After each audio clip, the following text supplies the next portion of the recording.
with India being the world's largest guava producer, we are privileged to have in our midst Dr. Vasugi discussing efforts undertaken by India to sustain its guava production for the domestic and export markets. A brief introduction to Dr. Vasugi. She is a principal scientist at the Division of Fruit Crops, ICAR Indian Institute of Horticultural Research, Bengaluru, India. Among her many research accomplishments include her extensive work on crop improvement of guava, papaya, and many other tropical fruits. She has also, correct me if I'm wrong, developed 2 guava hybrids. She has extensive work in the development of technologies on SSR-based DNA barcodes as a tool for identification of guava hybrids. There is more to add to her list of accomplishments, but at this time, I will pass the floor to Dr. Vasugi for her presentation. Dr. Vasugi. Yeah, thank you. Thank you very much, Mom, for your nice introduction. Distinguished delegates. Good afternoon to all the participants of India and all other participants from other countries. I welcome you all for the webinar for a talk on my sustainable guava production. Yeah, I'll share the PPT. Sustaining the guava production for the domestic and export market in India. Please move. So my topic of discussion will be the background, the guava production with respect to Indian scenario, the improved varieties and the ways to sustain the guava production. That is, I'll be talking on the clean planting material production, good agricultural practices, canopy management, high density planting, integrated nutrient water management, and then pest and disease management. And then what are all the challenges we are facing in the guava industries, conclusion and way forward. As introduced by Madam, Guava, Psidium gujava, is an important fruit crop of India. That is the 5th most important fruit crop of India. Though it is an introduced crop, it has it is performing very well under Indian conditions, be it east, west, north, all parts of the country, because of its wider adaptability and hardy nature to withstand drought and salinity. And it is also a precocious and prolific bearer. And since it bears in current season growth, it is made available throughout the year. So the availability of a fruit is throughout the year, and it offers nutritional security. No doubt it is rich in vitamin C and vitamin A and other antioxidants also. And it is having the highest antioxidant property. It has wider consumption preference and then value additions, different products.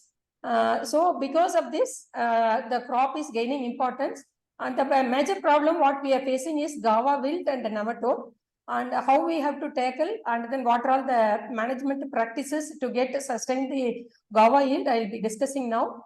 And if you look at the trend, that is the area, production and productivity, it is showing an increasing trend both in area, production and productivity, which shows the current need to continue the research work on this crop. So these are all the states, the major states which are producing guava. Andhra Pradesh, Bihar, Chhattisgarh, Madhya Pradesh, Tamil Nadu, Uttar Pradesh, West Bengal. So these are all the leading guava producing states of our country, producing about 5.2 million metric tons, covering an area of 326. So coming to the promising guava varieties of India, Allahabad Safeda, Sardar, Hisar Surka, Hisar Safed, then our Arka varieties. Different states has its own preference, but these are all some of the popular varieties of different states of India. What are all the organizations which are involved in guava improvement? The guava work, actually breeding work, it started in Ganishkan Fruit Research Station, Pune, where they have developed the Sardar Guava. Earlier it was called as Lucknow 49. It is a selection from Allahabad Safeda. And our institute, Indian Council of Agriculture Research, Indian Institute of Horticulture Research, we are also involved in development of guava varieties by following selection or hybridization. And whichever varieties developed from our institute, Arka stands as a prefix for the varieties developed from IIHR. And apart from that, Central Institute for Subtropical Horticulture, Lucknow, They are also involved in developing varieties, and Indian Council of Agriculture Research, ICAR, MPUAT Udaipur, earlier Allahabad Agriculture University, now it has been changed as Suhat, then Fruit Research Station Sangareddy, GP Pant Agriculture University, and there are some other introduced varieties, that is Thailand Guava and VNR Bihi, that is also being grown. So coming to how you can sustain the Guava production, one is by adopting the improved varieties of Guava. Since these are all the improved varieties, definitely you will be able to get good yield and you can sustain the Guava production. So broadly, the Guava varieties are classified into two groups based on the pulp. That is white pulp varieties and red pulp varieties. Normally, the white pulp varieties are good for fresh fruit consumption. So we have in white varieties, we have Arka Amulya and Arka Murdula. For both, we have used Allahabad Safeda as one of the parents. In red variety, we have Arka Kiran. This is suitable both for fresh fruit consumption as well as for processing. For processing, lycopene is one of the important, it is an antioxidant, and carotene, which is important. So this variety is suitable both for fresh fruit consumption as well as for processing. Similarly, one more red flesh variety suitable both for fresh fruit consumption and processing is Reshmi. And one more, recently we have developed one variety, that is Arka Purna. This is a white pulp variety. The specialty is the pulp content is higher, the outer rind thickness is more. So the inner core is less, and it has got white pulp varieties. It is suitable both for fresh fruit consumption as well as for processing. Coming to the other improved varieties from Central Institute for Horticulture, Lucknow, they have developed both white flesh varieties and red flesh varieties. Lalit, this is a red flesh varieties suitable for processing, and then Shweta, which is a white pulp varieties. And the recent two developments are Daval and Lalima.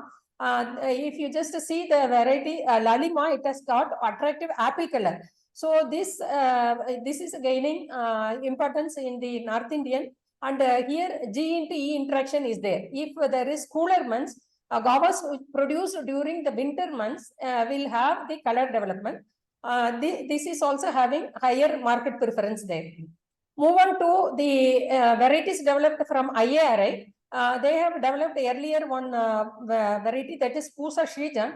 That is an anuplite. Mainly it is used as a dwarfing rootstock, and it is performing, it has performed well in different parts. Then coming to the recent varieties, Pusa Arushi and Pusa Pradiksha, both white pulp varieties and red pulp varieties with less seed core and the higher pulp content they have developed. Moving on to the traditional varieties, Allahabad Safeda, this is the most popular variety of India, which is the progenitor for all Guava varieties. So if we look at the breeding program, either as a female parent or male parent, we have involved Allahabad Safeda because it has got excellent flavor and then attractive size of the fruit and then taste and quality. And yield wise also it is good. So it is a time tested variety. It has performed very well in farmers field, and this is the most popular variety of India. As I told earlier, this outer color, this wherever this apple color, no, that is also gaining importance. So Allahabad Safeda, this is having outer skin color like apple, and this is for Surka, it refers to red pulp varieties. Then one more popular variety, as I told in the first slide, that is Sardar. It is a selection from Allahabad Safeda. This is also stood well in the farmers field across the different states of the country. Then Pant Prabhat from Pant Agriculture University. Then Kohir Safed and Safedjam. They are all the improved varieties. Then Hisar Safed and Hisar Surka. They are all the varieties, improved varieties developed from HAU, Hisar Agriculture University. Then MPUAT S1 and S2, they have also developed improved varieties. This is Maharana Pratap University of Agriculture Sciences that is performing well. Then ICAR Research Complex Meghalaya Umayam, they have developed 4 varieties: Mega Seedless, Mega Supreme, Mega Magenta, and Mega Wonder. They are also performing well in northern parts of the country. Coming to the varieties released from Punjab Agriculture University, Ludhiana, they have developed the processing Guava varieties. And northern side, this color, attractive peel color is gaining importance. So they have developed Punjab Apple Guava, Punjab Pink, Punjab Safeda, Punjab Kiran. These are all the promising varieties developed from the research organizations through crop improvement. So it has got very good qualities and then performing well in different parts of the country. So moving on to the next aspect, how will you sustain? One is the adoption of improved varieties. Second is to use the clean planting material. Because if you look at the guava industries, the major problem faced by the farmers is the quality planting material, lack of quality planting material. Wilt and nematode is a major problem where the nursery soil potting mixture is a source of inoculum. So if we produce the clean planting material, quality planting material, which is free from the source of inoculum, like nematode and wilt, definitely we'll be able to produce a good crop and we will be able to sustain the guava yield. So what we are doing is we are going and then certifying the nurseries. The varieties what we have developed from our institute, we are licensing to different nurseries, and the scientists from our organization, we go and visit the nurseries to look for the genuine genetic purity of the material and the quality of the material that is free from pest and diseases. And we also recommend that they have to adopt the standard recommended nursery practices to produce the clean planting material. Apart from that, the use of resistant rootstocks suitable for high density planting or the resistance to biotic stress, mainly the wilt and nematode also we are working on. And whenever we import the materials, that importing standards, they have to prescribed regulations they have to follow, so that the material will be free from any inoculum, and then we will be able to sustain the guava crop. Next, to move on to the next aspect, we can sustain the guava crop by producing large quantity of planting material, because most of the farmers, they are facing problem with large quantity of planting material. Whatever some 4,500 nurseries we have around, they'll be able to produce some 40 to 50% of the planting material right now in our country. But still we need to put more effort to make more multiplication of material. So one of the fastest way to produce more planting material is to go for the latest propagation technique. Instead of going for the conventional method where we are going for grafting, if we go for the propagation through leaf cutting or nodal cutting or herbaceous cutting or semi-hardwood cutting with limited mother plant, we will be able to produce large quantities, so that we will be able to produce, supply to the demand of the guava growers. The next aspect to sustain this one is to follow the good agriculture practices. As per Indian standard IS 15930, we have developed the good agriculture practices, which is for the crop-based agriculture practices specific to the crop. So we have developed good agriculture practices for the crop guava, mainly to ensure the food safety and occupational health or safety welfare. So if you look at the benefits, here uniform approach will be followed irrespective of the farm holdings, whether it is small farmers or medium farmers or it is large farmers, and they'll be able to develop the basic infrastructure requirement for sustaining the guava crop. And we can able to trace the where from the crop has come in the food chain. The traceability is also possible, and we will be able to maintain the soil fertility, because we have to sustain the soil fertility. That is also possible, and it ensures the workers' safety and reputation in the international market as a producer of guava quality if you adopt the GAP. So removal of technical barriers, that is also possible by adopting the good agriculture practices. Move on to the next aspect, how you will be able to sustain the crop by regulating the crop. So guava, as I told, it bears in the current season flushes. So you will be able to regulate the crop and you will be able to get the crop as and when it is required. In Indian conditions, under subtropical conditions, we will be having 2 flowering seasons. But under tropical conditions, we will be able to have 3 crops, that is rainy season crop, winter season crop, and spring season crop. So as per the market demand, we will be able to produce the crop and we can compete in the market. Generally, the rainy season crop will be of poor quality, whereas because most of the pest and disease infection will be there, and the winter season crop will be of good quality. So anyone, as per the demand, they can plant. So what are the crop regulation techniques? Different parts of the India, we follow different regulation techniques. In peninsular India, it is to withhold the irrigation to induce the flowering. Whereas in case of West India, that is root exposure and root pruning is followed to suppress the rainy season crop and to get a winter season crop. So depending upon the demand in that area, they follow this practice. In case of North India, they go for pruning. That is 3/4 of the current season flushes, they prune it so that they'll be able to get the crop in the desired season. And apart from that, we can also use the chemicals like NAA, naphthalene acetamide, ethapon, 2,4-D, CCC to regulate the crop to get the desired flowering and fruit retention. One more aspect to get the this one is branch bending. This has been standardized from our regional station, Central Institute for this Bhubaneswar, Chess Bhubaneswar. So what they have done is, this is followed in 2 to 8 years old crop, mainly to induce new fruit bearing shoots in any season. So depending upon the local market, you can produce the crop.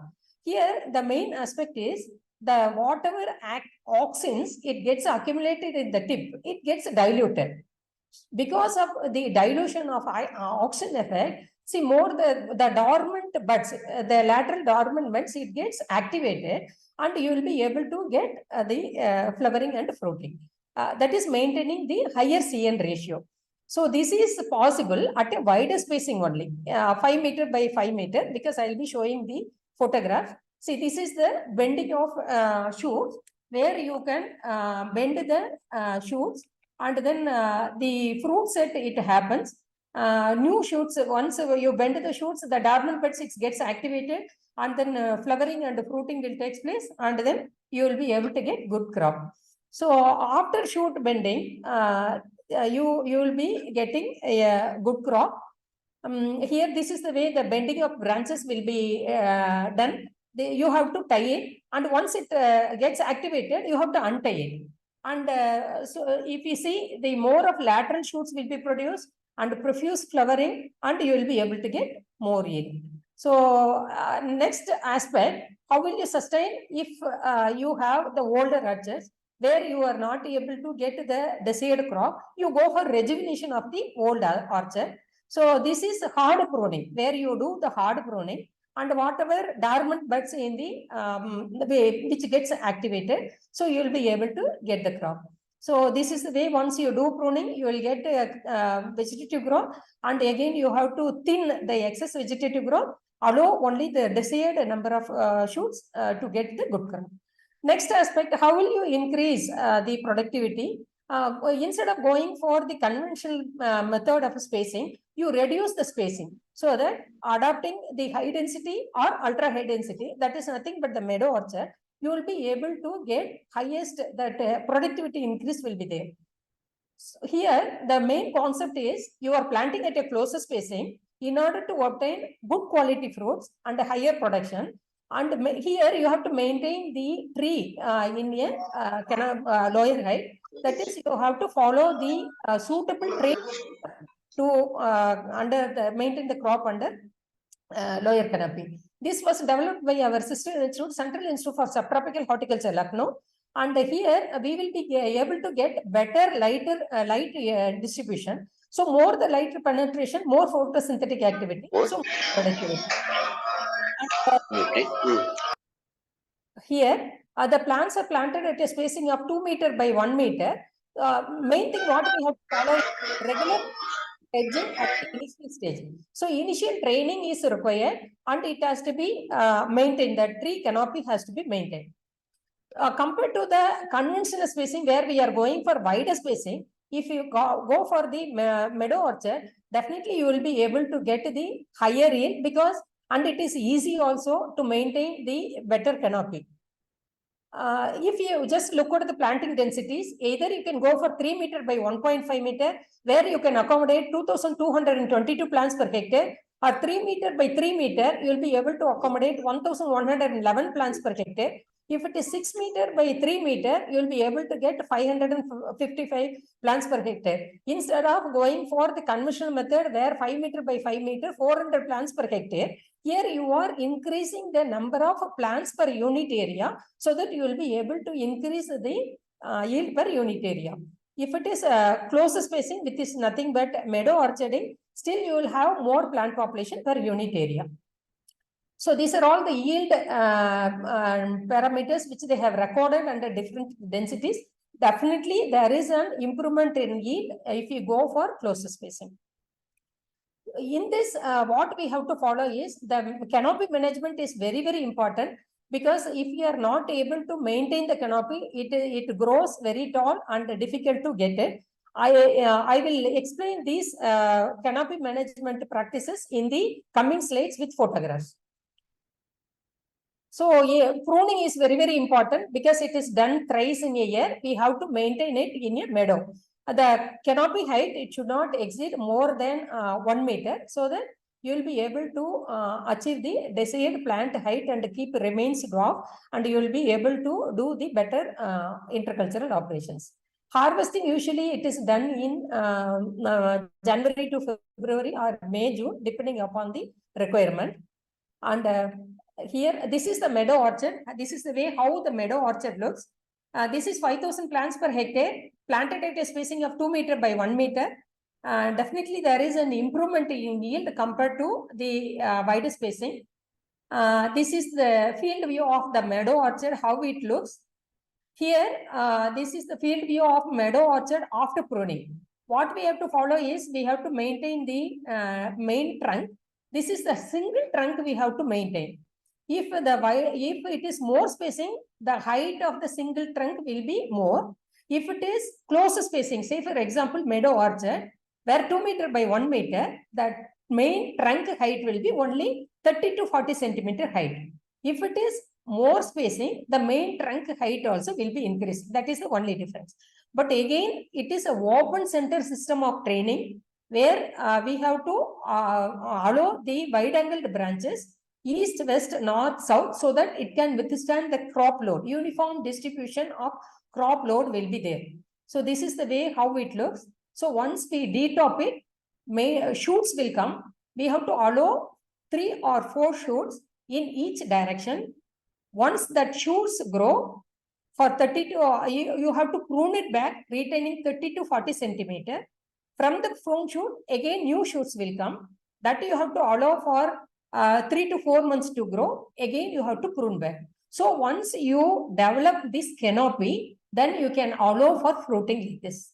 So this is the meadow orchard, and once this is the single trunk we have to maintain. After 5 years, when you feel that the yield is less, you have to go for back pruning to activate the dormant buds, and again you have to go for 3 or 4 branches from the main trunk, and again you have to go for pruning to induce secondary branches, then third pruning, then you have to allow for fruiting. So that is continued. So when you back prune, several shoots will emerge like this, but you have to retain only few shoots representing east, west, north directions to bear the crop load. Apart from this, if you go for different densities, how this will look, this is one different density which has been followed. So here what we have to remember is we have to go for shoot pruning where the fruiting has completed. After from that point, we have to do the pruning so that new buds will get activated, new shoots will emerge with profuse fruiting, and setting will be there. Next aspect is integrated water and nutrient management, through which you can sustain the Guava production. So as we all know, the water saving techniques like drip irrigation, partial root zone, sub-irrigation, exactly delivering the required quantity of water to the root zone. You can save the water. And if it is the rain-fed crop, you can go for in situ moisture conservation, like whatever farm waste it is there, you have to go for mulching around the basin, and then coconut husk or whatever farm waste available, you can conserve the moisture in the root zone.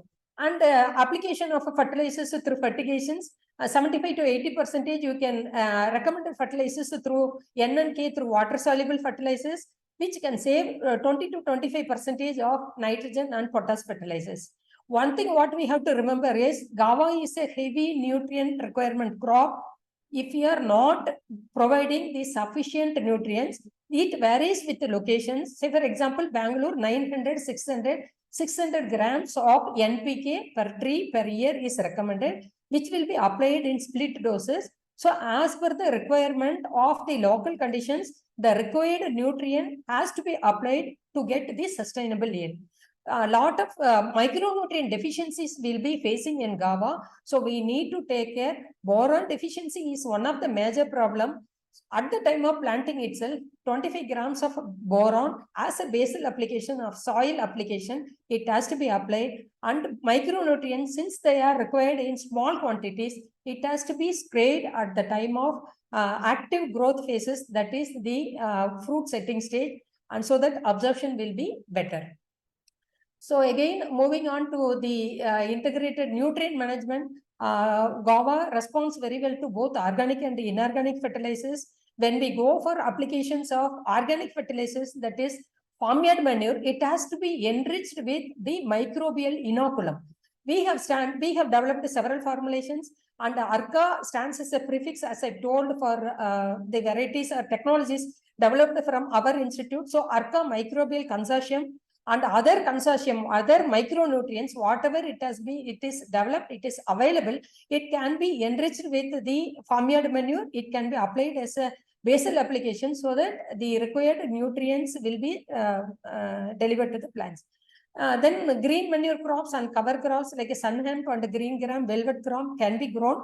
And mucuna, what we found that it has the nematicidal activity. So it is a good cover crop under Guava ecosystem. And to enhance the nutrient efficiency, you have to go for the biofertilizers, nutrient solubilizing mycorrhiza. Move on to the next aspect.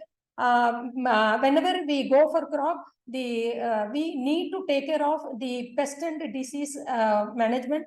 Otherwise, we will not be able to get the good crop. As far as our conditions, Indian conditions are concerned, Guava wilt is a major problem, but this is a complex disease, and fusarium and several pathogens are involved. So we are working on the development of the rootstocks or the varieties having inbuilt resistance to the Guava wilt. And the next is anthracnose, fruit canker. These are all some of the diseases. We have developed package of practices.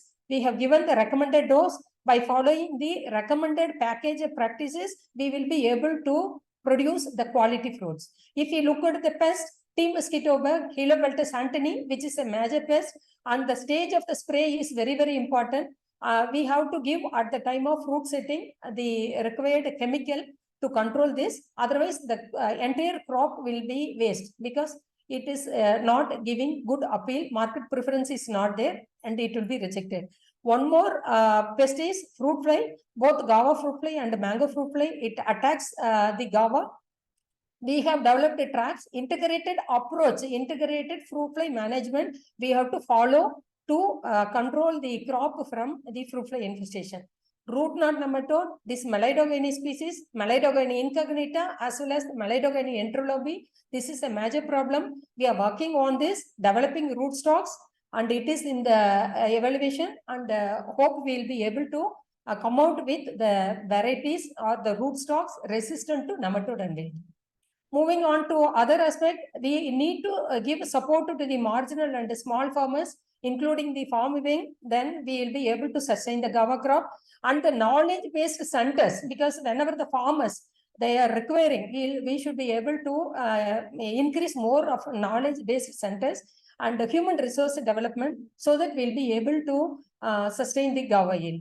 Coming to the marketing aspect, Guava produced from our country, it is exported both in the form of fresh fruits as well as for the processed products. From our country, from our organization, we have developed several products like a concentrated fruit beverages, fruit bars, osmotically dried products. Then different products we have developed. We have given license to different firms, and then they are also promoting and then doing it. Apart from that, Guava jelly, Guava leather, different blends are also available. all these processed products are available. Only thing we have to give a suitable variety for this. The variety, generally the red pulp varieties are having more preferred for the processing qualities because it has got the sweet acid blend and it has got the lycopene. Lycopene, it imparts the color. So the flavor retention and color retention is very, very important in developing the finished products, processed products. So when we go for processing, we have to develop a varieties with this specification. So whenever we go for export, definitely we should, the produce should be clean and practically free from pest, disease, and it should form, it should be firm and then free from bruising and free from any of the foreign materials. Then only it will be accepted. So as per the export standard, we have to produce the qualities. And as told by Madam also, and India is the largest producer, and we are also exporter of Guava pulp. And the tropical pink Guava purees shares a market of about 55%, and the white Guava purees shares a market of 40%. And as per the records, 2021-22, India exported worth 15 crores processed products. And since 2013, 260%. It has Guava has registered a growth of 260%. So it has increased from US dollar 0.58 million to 150 million in the year 2022-21. So if you look at the countries, United States, United Arab Emirates, Qatar, they are all the countries where our Guava is exported. Mainly the, as I told, the Sardar Guava, Lucknow 14, that is Lucknow 49, Alagapad Safeda, Arka Murdra, Red Flesh, and other varieties are also, it is exported. In the form of if we see the UAE, USA and UAE, that is 97 lakhs and then 84 lakhs. As per the Ministry of Commerce Industry, Guava export from to 260% since 213. So if we look at this one, it is exported in the form of fresh fruit or dried fruit or Guava, and then fresh Guava acids or the Guava prepared from the processed products. So if you look at from 2018-19 to 19-20 and 2021, there is definitely there is an increased, there is a growth, and we are able to get the sufficient foreign exchange. Here, when we look at the Guavas, when it is exported in the form of fresh or dried, it is earning a foreign exchange of 2.7 million US dollars. And the states are Maharashtra, Uttar Pradesh, Tamil Nadu, Karnataka. They are the destination countries are Nepal, UK, Tanzania, Germany, Nepal, Sweden, so Qatar, and the other countries. So that definitely there is an increasing trend in the export of the crops. This is the Guava fresh fruit assets, which is earning this US million of 8.07. So this is the Guava prepared and then processed. This is the split up one, which I was showing. So these are all the regulators. These are all the organizations which help in export of our Guava. That is APIDA, Agricultural Processed Fruit Products Export and Development Authority, and Karnataka State Agriculture Produce Processing Export and Corporations, and Plant Quarantine, and several other organizations. They are involved in helping us for exporting the Guavas. So what are all the challenges we face under Indian conditions? As I told, the wilt and nematode is a major problem. Apart from that, the insect pest and diseases, but following the suitable package of practices, we will be able to control the pest and diseases, and we'll be able to get good crop. Apart from that, the physiological disorders, as I told, micronutrient deficiency is a major problem. So we need to apply the boron at the time of planting, and then zinc, and then it is required in small quantities. So foliar application at the required crop growth stage we need to give. So since our country depending upon the monsoon, if there is a failure of monsoon, whenever we go for rainfed conditions, it is very difficult. So we have to go for water harvesting and then water recycling. So moisture conservation we have to adapt.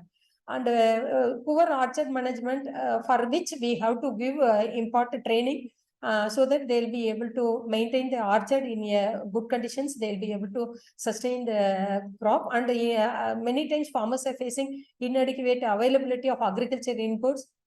Again, we'll be able to open up more agricultural input shops to meet the demand.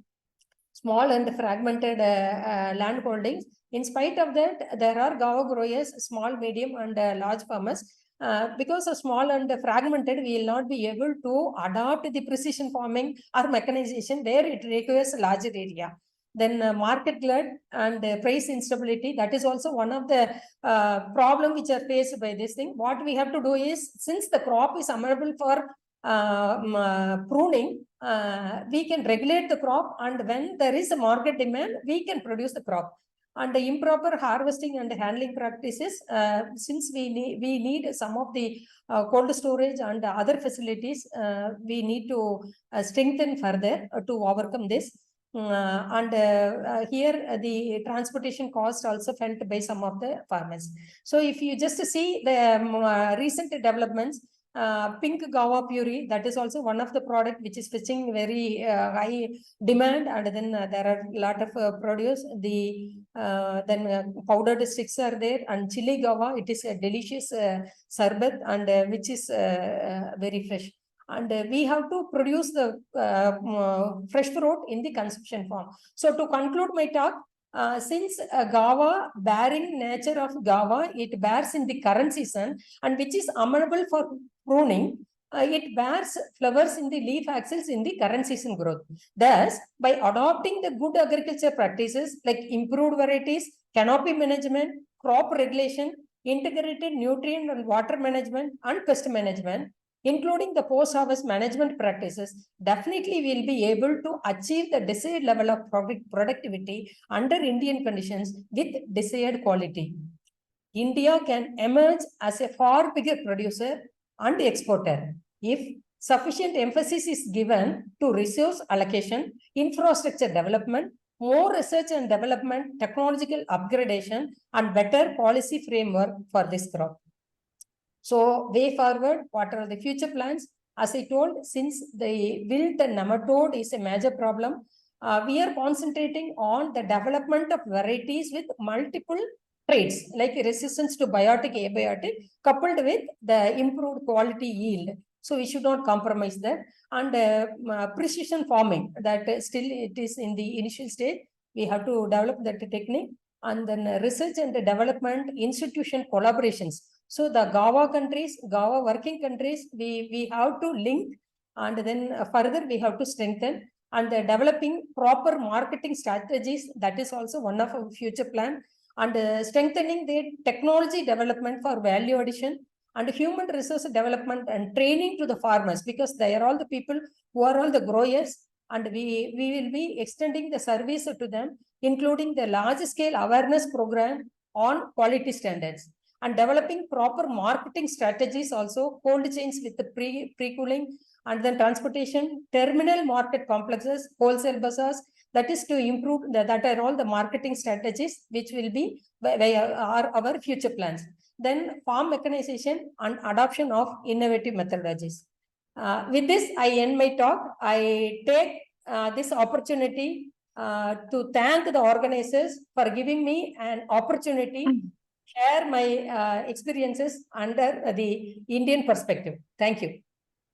Thank you so much, Dr. Vasugi. I really appreciate the data and statistics you have shared. It has helped us to understand the current state of guava production in India.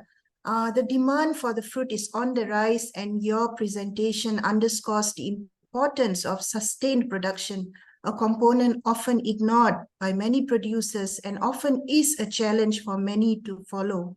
So the measures, let me just reiterate some of the measures you have shared, including adoption of improved varieties, use of clean planting material, advanced propagation techniques, good agricultural practices, efficient field management, including canopy management, pruning, nutrition management, and also giving support to marginal farmers are among the many measures that should be given priority by producers, not only in India, but followed by other countries too. Thank you very much once again, Dr. Vasugi, for your sharing. I see some questions, but as mentioned earlier, we will save it for the end of at the end of the session. There's going to be a panel discussion, and we will address all the questions that has been asked there. Thank you, Dr. Vasugi.